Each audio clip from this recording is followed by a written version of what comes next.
Hopefully we'll get everybody back here with us.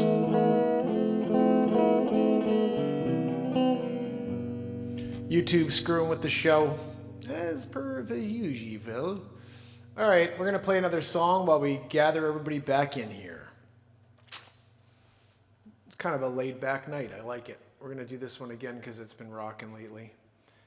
And one of these days I'm going to get it right.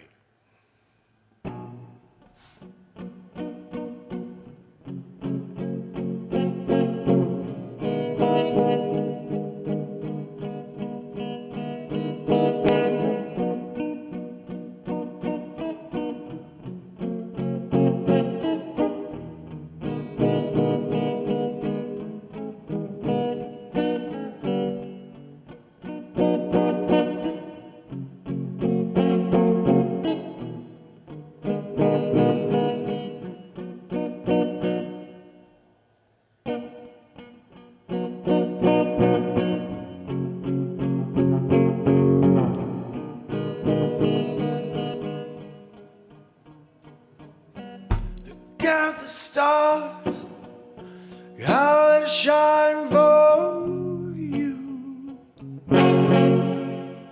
I like to play it upbeat.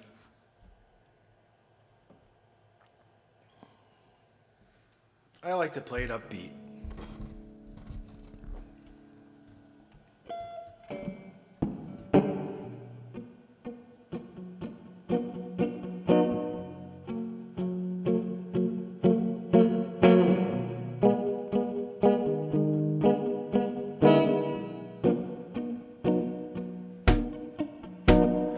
At the stars, how they shine for you. Everything that you do, they were all yellow. I came along, wrote a song for you, and all the things that you do, it was all yellow.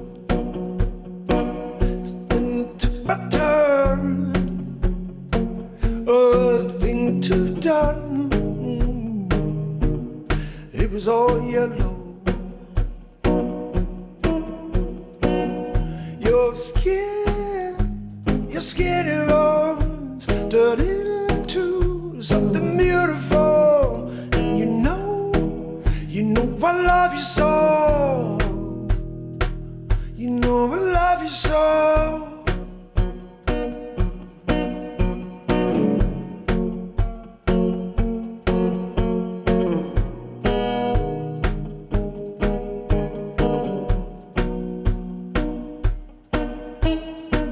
I swam across, jumped across for you. Oh, what a thing to do. But you were all yellow. I drew a line for you. What a thing to do. It was all yellow. Your skin and bones turn into something beautiful. You know I do it all. I bleed myself dry. It's true. Look how they shine for you. It's all yellow.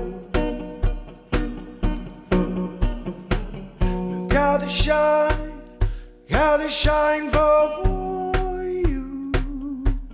They shine for you. It was all yellow. Look at the stars, look how they shine for you.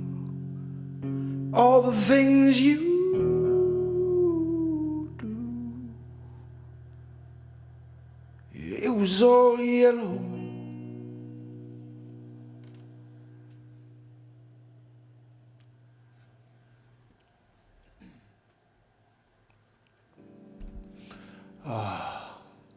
Are you in SoCal now, my friend?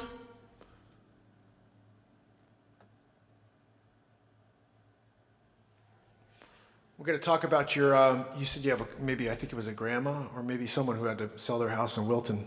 I've been putting together some crazy episodes of Discover Connecticut. I'm really enjoying that show. In fact, I may play you the newest one. Nice. Dean John's at the airport right now. I'm going to play you guys this. This is something I did. I just dropped it today. I'm really proud of this. They're getting better and better every single episode. Sometimes I meet people, sometimes I don't, but I'm now filling it with like content, very similar to when I did Get to Know America. And I want to know what you guys think of this. And I'm curious to see what John thinks too, as somebody who understands the marketing side, he had a podcast too, real estate related. This is, to me, is the concept is more of this, a show about what I do without it being about what I do. But if that makes any sense at all. But I had someone today on LinkedIn say, and I'll actually read you the comment real quick because I thought this was really cool. I put this episode up and then I got this message from somebody. Daniel McLean. And he said, this Discover Connecticut idea is brilliant. If I still lived in Fairfield County, I would definitely be calling you. And that's my hope, is that I get buyers and sellers who see this content and they say to themselves, well, you know what? When I do buy, when I do sell, I want to work with that guy. And that's my hope. So anyway, let me know if that is the impression you get or if I'm kind of nailing Discover that Connecticut, a real estate show about the towns that we love, the 400 years of history under our feet, the small businesses, the amazing family attractions, and the people that make it tick. Welcome to Discover Westport, Connecticut. I'm Mark Pires with Coldwell Banker. We're here today on Main Street, downtown Westport. This is where everybody goes to shop, great restaurants. Let's talk very quickly about the real estate market. Currently, there are 70 houses on the market. 36 houses are ready to trade, and in the last 7 days, we've had 10 closings here in Westport. If you have any questions about selling your house, if you'd like a free market analysis, make sure you reach out to me. And if you're a buyer and you're looking for updates, I could set you up with an auto email, so every time there's a new listing or a reduction, you will be notified. So let's see if we can find something else here in Westport to share with you. This is Discover Connecticut. From downtown, I took a short ride, just a few minutes away, to another gem. This is the Westport Country Playhouse. Originally built in 1835 as a tannery manufacturer, the building that would eventually become the Westport Country Playhouse was turned into a steam-powered cider mill in 1880. Later abandoned in the 1920s and splendidly transformed into a theater in 1931. It initially served as a tryout house for Broadway transfers, evolving into an established stop on the New England straw hat circuit of summer stock theaters through the end of the 20th century. Following a multi-million-dollar renovation completed in 2005, the Playhouse became a producing nonprofit regional theater, preserving its original charm and character. The Westport Country Playhouse has built an amazing relationship with the community of Westport, providing year-round plays and performances from some of our greatest playwrights. This is an opportunity for you to experience the arts right here in Westport, Connecticut. So if you have any other questions about the Playhouse, make sure you check them out online, book yourself a ticket to a show, and leave a comment below. Let me know what you saw. Until then, I may have one more location up my sleeve. Let's keep going. Do you know Westport, Connecticut has an observatory? You could join with your family and look up at the stars every Wednesday at 8 p.m. You're also welcome to attend their online or in-person monthly public lectures with world-renowned scientists that help deepen your knowledge of the universe. If you're looking for something to do on Wednesdays, here after 8 p.m. is the place to be. So I think that's it for us today. I think we covered a lot here in Westport.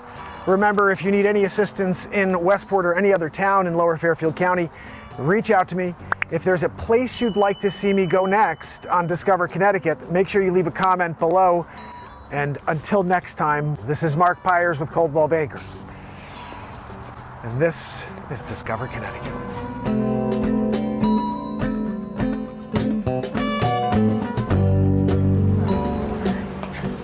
George Eli, spiritualist, psychic, and magi. I had no idea we had that here in Westport, Connecticut. Just steps away, guys, enlightenment. I think I may have to go get a tarot reading. All right, I want to hear a comment below. Who thinks I should go get a tarot reading here? If that would be a cool episode. Let's keep working our way down the street. I think we're gonna have to get a tarot reading. I really want to hear from you guys. I think I should get a tarot reading or not. I think that would be pretty cool. Be a nice addition to the episode, or an episode.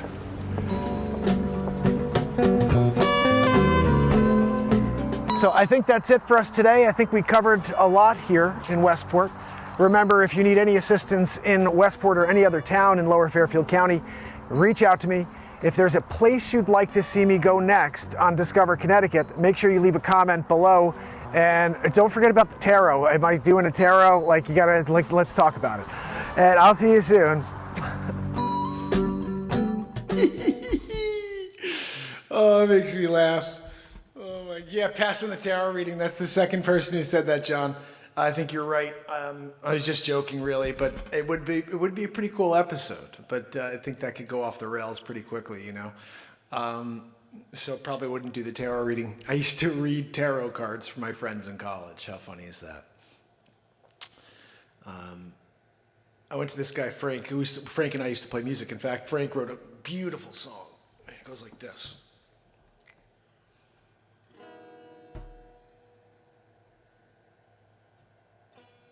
Why am I not? Oh.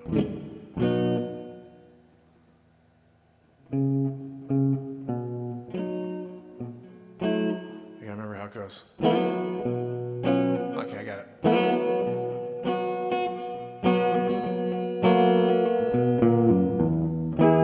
We're way out of tune. Let me just tune this real quick. But so Frank wrote this song. I loved it. He's the first songwriter I knew, and I kind of learned, you know, how you just got to not give an F and just do what you want. And he was also, no, actually he was a theory musician. He went to school and like learned theory, wanted to understand everything that worked together. And I'm the complete opposite. I just wanted to allow my creativity to tell me what sounds right. And so I took my path, he took his. I haven't talked to him in years, but I'm sure he's doing well with his theory. Oh, an E flat minor, that means I can play a G7 sixer. Whatever. If I'm doing an E flat minor, I know that I can go. You know? I think that was an E flat minor 7er. All right, so anyway, Frank wrote this cool tune.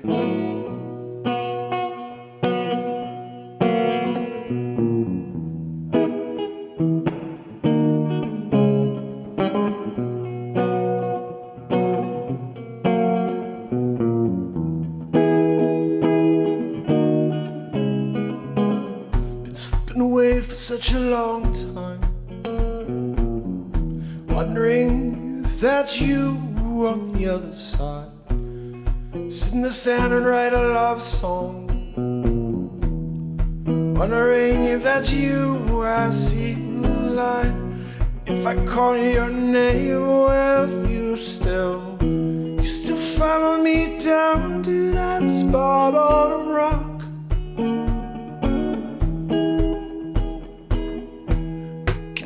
Our little people drive by in their little cars, sit around and we'll dream translucent thoughts of hope, just you and I.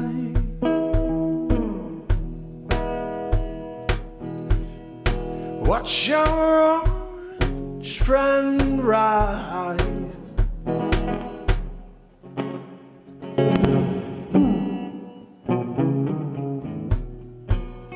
Can't believe I still remember this. I don't remember the lyrics, but I remember the music.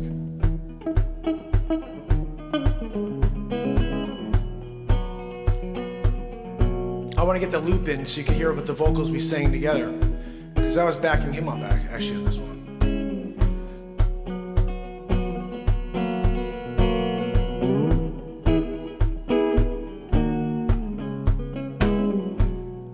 Sitting around Sunday, wondering if you were on the other line. Sit in the sand and write a love song, wondering if that you are the other side. If I call your name, will you still? I want to get this right. Sorry, I had two things at once. You could sit. Fuck. Now I don't remember how it goes. I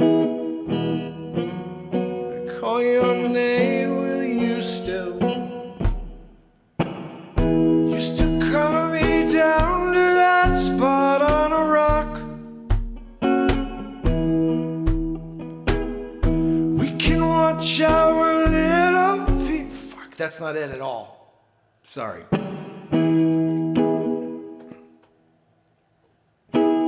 You follow me down to that spot on a rock. We can watch our little people drive by in their little cars. We'll sit around and we'll dream translucent thoughts of hope, just you and I. You follow me down to that spot on a rock. Let me remember my other vocal because there's a crazy vocal this. You can watch our little people drive by in their little cars. We'll sit around and we'll dream translucent thoughts of hope, just you and I. You follow me down to that spot on a rock. We can watch our little people drive by in their little cars. We'll sit around and we'll dream translucent thoughts of hope, just you and I. You follow me down to that spot on a rock. We can watch our little people drive by in their little cars. We'll sit around and we'll dream translucent thoughts of hope, just you and I. You follow Something like me that. down to that spot on a rock. It was a good vibe. Used to follow me down to that spot on a rock. Can watch our little people drive by in little cars. Sit around and we'll dream translucent thoughts of hope, just you and I. Used to follow me down to that spot on a rock. I don't know, it's something like that, but it's a cool tune. And that song I dug on, but we split the band up after the first gig. It didn't go well. I mean, I thought it went well, but he didn't think it went well. Mainly because we'd never performed in front of people before, and when we did, I just turned on, like I do here. Like I just went at it, and I was just like, apparently, because one of my friends, Ileana, who actually gave me a few, she played Juliet when I played Romeo, a very good friend of mine. And she was there, and she said, I knew you guys were never going to play again, and that's why I took a photo of you guys after the gig. And I don't know where that photo is, but she took a photo of us together. And she goes, I took that photo because I know you're never going to play again together. I was like, what? She's like, yeah, I could tell the way he was looking at you during the show. He didn't like how you were, taking all the focus or whatever just by, being animated and being excited by being in front of a crowd. So Frank and I stopped playing together. He's also the first person I ever saw whose eyes turned black in front of me. That's another story. It fucking freaked the shit out of me. He came over the next day. We had our fight in front of his girlfriend, in front of my... it was a weird time because I'm playing music with Frank, but I was also playing music with my apartment. Like the guy moved into the apartment, he played lead guitar, and I played rhythm, and like he was like the guy who was doing what I do now, but not... He was good, but nothing like what we're doing here. And he was adding, and he was better than me. And so I'm jamming with him, but I'm also playing with Frank. And Frank wanted me to play with him, and Alex wanted me to play because we were living together and we were jamming together too. So anyways, there was a weird dynamic between Frank and Alex. That's all I'll say. And so I sat down, and Alex was there, my friend Garcia was there, and my best friend in high school, and during this. And I think they saw it too, I'm pretty sure. But I'm sitting next to Frank. He's sitting right next to me here. And he started talking about how he didn't like the way the gig went. And I was like, I thought it went great. It was the first time I ever played a gig ever. Like, well, how could it go? And so I was like, I thought it went great. And somehow we started talking about how it could have gone better is the way he was going at it. And he kind of went from George Costanza's father in Seinfeld, where he started like okay, and then he like went from that to a 10. And he lunged at me, and when he did, his eyes turned black. But when he did that, he said, "How many times did I come over and you were working on the 4-track?" Because we had a 4-track. He had I think it was actually my uncle had let me his 4-track when I first started playing. And so with a tape, I used to record things. So I started everything and then started recording everything because of this whole idea. Where I was like, I never want to play and not have it be recorded. So I've got like everything I've ever played recorded on like mini discs, on CDs. It's downstairs and no one's ever going to listen to it, but I got it all. You could hear the progression from when I started being like, hi, to like today. I mean, it's all there.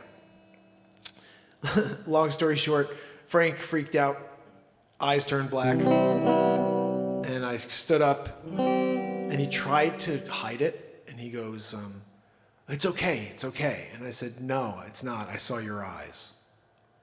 And he knew what I meant. That was the crazy thing. He kind of like beckoned back and like realized I saw the evil. And that's when I realized that some people have a demon in them, and I don't know if he still does, but he did.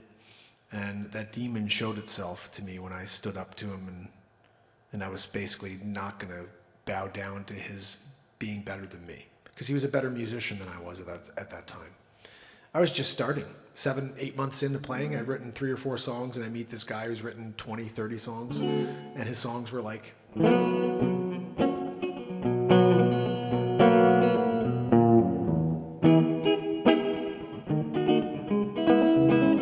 Been slipping away for such a long time, wondering if that's you on the other side. And he's singing these songs. I'm like, dang, they're like, there's a lot going on the guitar. I was like, what the fuck? How's this dude doing that? But he was 10 years ahead of me. He'd been playing music for 10 years. I just started playing 7 months earlier. But I remember sitting down with him one night, and he goes, I'm not ready to play out yet. I'm like, dude, what are you talking about? You're freaking ridiculous. I'll go play out tomorrow, and I suck. Like, I'm not anything yet, but I'll go play out tomorrow.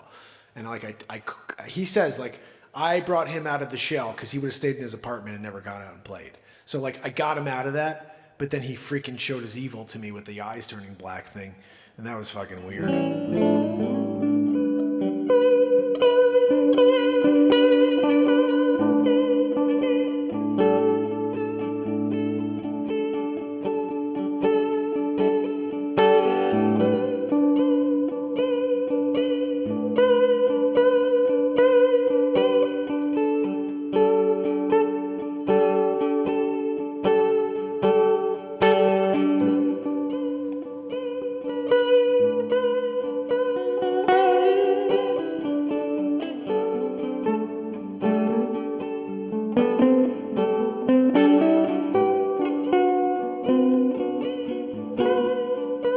So anyway, crazy stories. And a few other awesome things took place in that period of time, though. I learned about my psychic connection and intuition a little bit more. My acting professor was friends with Frank, so he would hang out with me after acting class, after classes. We would go back and hang out at Frank's and play music, and James would be there. He was our acting professor, and super talented guy. And he started saying that he was the one who was like reading tarot cards, and I was like, what the fuck is this? And he was like, oh, and he taught me, he said, look, you just say how you feel. When you look at it, you just say what you're feeling. And then all of a sudden, like, I just started doing it for people, and like to a high level. Like I was freaking people out. I was like, there's this, is there a grandma? I was like, and all this weird stuff was starting to, I was just saying the first thing that came to my mind, because that's what James told me. And so I would just say these things, the first things that came to mind over and over and over. And people were like, dude, you're freaking me out. And I'm like, well, what? Just, there's nothing negative here, like that type of thing. You'd see the death card, and I just like, something would make me think, did you have a cat? Like, something weird. It was so weird. So anyway, I did that for just a period of time, like a couple months, because of James. But also, that's the same hallway. If you guys recall, I told you the ghost story. I wrote a couple ghost songs, and one of them was written right when I told you about a story of going to the third floor of this apartment where Frank lived, and my friend Ileana lived in the second floor, and all of her friends. They had like 6 roommates. They all lived in this one huge apartment. And then right upstairs, just one level up, was Frank, and he was in his own room. He didn't have any roommates. It was just Frank. Frank was fucking weird. Just saying, like, in retrospect, black eyes turn black. But as I'm going upstairs, I used to feel like a ghostly presence behind me. I always can feel there was something breathing down my neck. There was a ghost in that hallway or something weird, totally fucking weird. And I remember one day I told Frank, and they were like, and James just immediately says, why don't you ask it what it wants? And I go, what? He goes, yeah, why don't you ask it what it wants? I said, what do you mean? Like, sit there and think, like, what do you want? He goes, no, ask it. And I was like, so you want me to go in the hallway? And when I feel this thing, just be like, what do you want? Like, hello? Like, I don't want to be the hello guy and like winds up with a stab in the back or something, you know what I mean? So I was like, he goes, no, you have to just find out what it needs and what it wants. You may be able to help it. And I'm like, this guy was totally out there, right? Now that I'm thinking about it. So next time I'm going up to Frank's, and this is a week before the blowout, and that where I never saw Frank again. But I'm going up to Frank's going up there to practice for this gig. And as I go around the corner, I've got the guitar in one hand, and I remember feeling it again. Like the light was always dim in that hallway. It was really weird. You come up to the little landing as you turn to go up to Frank's. So you have like, here's my friend Ileana and Deanna and all of them. They lived on this floor. And there's a landing area. Everybody's in that landing area. And then you go up to this small little landing area where you can look out to the front. Did I also tell you there's 2 freaking lions at the entrance to this building? And they always say that that's a weird thing, like those lions sitting there at the front, like just like from Ghostbusters. So I go up, turn around the corner, get into that little landing, which is where I always felt this presence.